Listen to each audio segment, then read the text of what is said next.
Qu'est-ce qui nous pousse à vouloir changer notre prénom? Par Sandrine Amaya Morisson. Sur mon livret de famille, il est inscrit Sandrine en tant que prénom.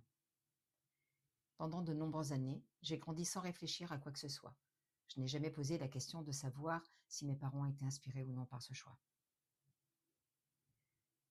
Cependant, ne peut-on pas affirmer que nous avons tous entendu ce genre d'histoire de la part d'une personne?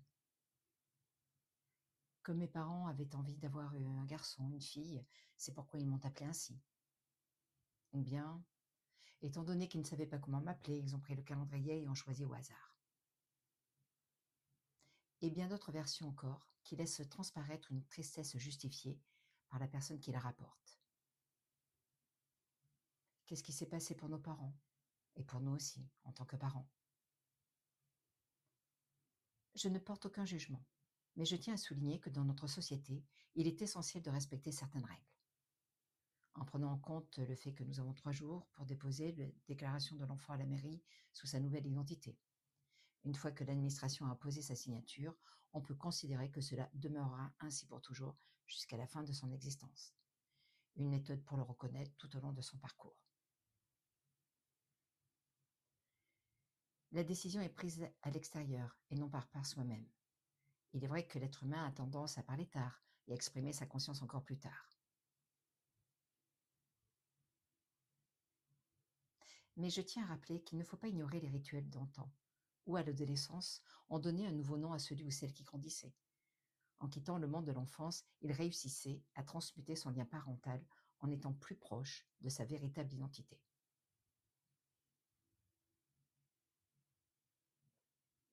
Ce qui perdure encore chez les peuples autochtones. Nous sommes en 2026. De nombreux scientifiques ont confirmé depuis de nombreuses années que nous sommes assimilés à des fréquences, des sortes de vibrations matérialisées. Nous sommes constamment en mouvement et il n'est pas nécessaire d'avoir des connaissances en physique pour constater les changements dans nos corps ainsi que nos différents états émotionnels, psychiques, etc. La question qui se pose est: pourquoi certains d'entre nous envisagent-ils de changer de prénom? Qu'est-ce qui pousse certains à dire qu'ils ne parviennent pas à se reconnaître dans leur prénom? Ou bien en tout cas, ne pas être fan de leur prénom? Je suis sûre que si un sondage était fait, il se peut que nous soyons surpris par les résultats. Cependant, il y aura toujours des personnes qui resteront éternellement résignées et qui affirmeront: c'est ainsi, pourquoi changer? J'ai fait le choix d'Amaya à l'âge de la quarantaine. C'est mon vrai nom d'artiste qui a été enregistré à la SACEM. Néanmoins, c'est aussi une résonance qui s'est manifestée de manière évidente à partir de ce moment-là. Il est clair que le milieu artistique offre une plus grande facilité de ce type de renouvellement d'identité que d'autres milieux professionnels. Ça n'empêche pas qu'il y a des personnes qui ont le désir de s'identifier à ce qu'ils vivent et qui désirent être reconnus en tant que tels. Cela peut passer par s'appeler autrement, comme un nouvel outil qui est en parfaite adéquation avec sa nouvelle orientation de vie. Lorsqu'on lance une entreprise, on songe à trouver un nom qui soit en adéquation avec nos activités. Nous sommes audacieux, car cela relève de l'ordre professionnel et, surtout, est bien accueilli par la société. Cependant, lorsqu'il s'agit de soi, cela requiert de remettre en question beaucoup d'acquis. Mais ne serait-ce pas cela une définition de la liberté? C'est à ce moment qu'une difficulté est mise en place par notre société, la culpabilité. Quelle sera la réaction de mes parents si je change de prénom? Et mes proches, que ce soit mon conjoint, ma conjointe, mes enfants, mes amis, mes collègues. Beaucoup d'entre nous se résignent et beaucoup regrettent. Si je prends l'exemple du son, celui-ci peut changer de tonalité selon où il se trouve au moment de son émission, et cette transformation est connue sous le nom d'harmonie. Les fréquences peuvent avoir une représentation schématique différente en fonction des conditions dans lesquelles elles sont configurées. Même si je pourrais vous parler pendant des heures sur les différentes représentations possibles, je vais faire simple. La Terre a subi des changements de nom en fonction de nos cultures, de nos croyances et des époques. Les fréquences émises par cette dernière, plus couramment désignées sous le nom de la résonance de Schumann, varient en fonction de certaines périodes. Celle-ci est une fréquence électromagnétique naturelle de la Terre, en résonance directe avec notre activité cérébrale et nos rythmes biologiques. Alors pourquoi est-ce que cela ne serait pas identique pour nous?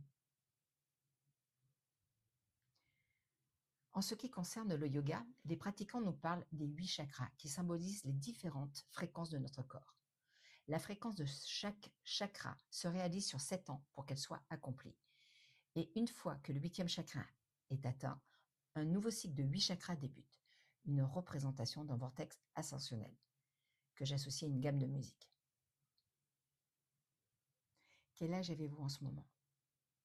Êtes-vous toujours la même personne? Ok. De 0 à 7 ans, tout se passe comme prévu. On garde le prénom choisi par nos parents. Mais franchement, ce serait vraiment fantastique si on nous demandait si on veut le garder ou si on aspire à quelque chose d'autre. Et ainsi de suite, à chaque cycle qui suit. Je perçois votre voix me dire: «Mais ce n'est pas faisable pour l'administration, les banques, le système et que tatati tata, ça serait trop compliqué». Bien entendu que si, c'est possible. Eux, ils préservent notre identité première et c'est seulement nous qui changeons. Il suffit de demander à ceux qui nous entourent de nous appeler comme bon nous semble. Cela est une forme de liberté à prendre en compte. Et dites-vous bien qu'il est envisageable que vous fassiez découvrir de nouvelles possibilités à vos pairs en vous renommant. Je m'appelle Sandrine, beaucoup de gens m'appellent Amaya, pas de souci. Je me reconnais dans les deux. Tout va bien. Mettez en place une soirée, par exemple, spéciale avec vos proches et proposez pour ceux qui le désirent de changer de prénom. Appelez-vous en fonction de vos nouveaux choix et observez ce qui se passe. Attention, cela n'a aucun rapport avec ce que l'on nomme le wokisme, la diversité des genres. Non, c'est une réalité concernant les fréquences que nous émettons. La voix est le chant de l'âme. Donc lorsque je m'appelle sous mon vrai prénom, mon âme s'exprime. De mon point de vue, c'est se secouer et être authentique avec soi-même. Ce n'est pas de se tourner vers un nouveau prénom pour faire partie d'une tendance.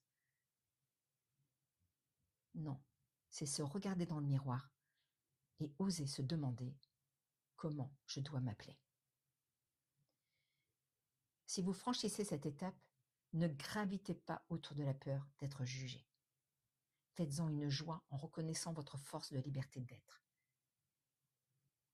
Vous savez, lorsque vous êtes entouré d'amour, votre choix sera toujours le bienvenu.